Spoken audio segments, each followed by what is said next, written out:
예, 오단이라고 합니다. 오늘 여러분들과 제가 나눌 주제는 용어입니다. 용어. 우리 사회복지 현장에서, 학계에서, 그리고 사회복지를 공부하는 학생들이 많은 용어들을 우리가 사용하고 있죠. 사회복지라는 용어라든지 사회복지 정책이라든지 사회정책이라든지 등등 많은 용어를 사용하고 있습니다. 그런데 우리가 사실은 용어를 사용함에 있어서 그냥 그 용어가 맞는지, 그 용어가 제대로 그 의미를 파악하고 의미를 내포하고 있는지 사실은 고민 없이 그동안 스승들한테 배웠던 것, 아니면 많이 현장에 쓰는 것, 그냥 비판 없이 우리가 사실은 용어를 사용하고 있습니다. 저는 좀 이제 우리 사회복지, 한국의 사회복지가 확대되고 뿐만 아니라 많은 분들이 사회복지에 대해서 관심을 갖는데 그 용어 하나를 쓰임에 있어서도 좀 고민을 하고, 또 이게 제대로 된 용어인지 좀 깊이 고찰할 필요가 있다라는 생각을 합니다. 그래서 오늘의 주제는 우리가 용어로 잡았는데요. 보통 사회복지를 공부하는 사람들이 이제 논문을 쓰잖아요. 논문을 쓸 때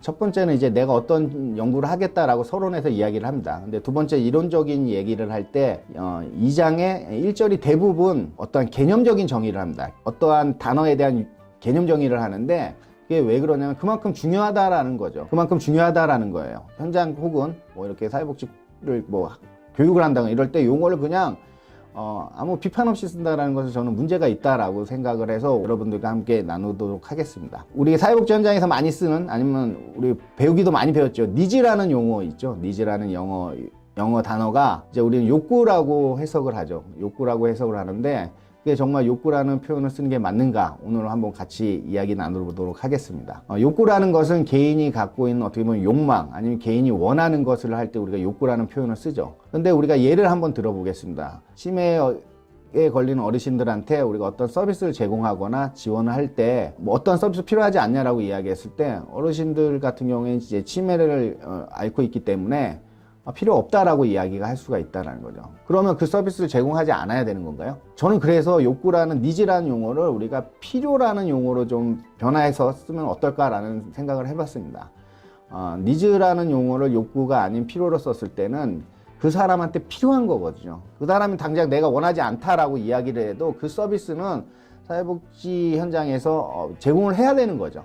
그렇기 때문에 필요라는 용어를 니즈를 번역하는 게 어떨까라는 생각이 듭니다. 사회복지의 많은 용어들이 사실은 영어를 한국어로 번역함에 있어서 대부분 비판 없이 이렇게 번역이 되죠. 그래서 예컨대 클라이언트라는 용어도 우리는 대상자 혹은 고객 뭐 이렇게 했었는데 고객은 또 아니지 않나라는 생각이 듭니다. 그렇다면 뭐 대상자, 그거는 이 사람은 사회복지 서비스의 대상자로 대상화시켜 버리는 거거든요. 그래서 여러 가지 문제점이 있으니까 그냥 클라이언트라고 쓰는 사람들도 있습니다.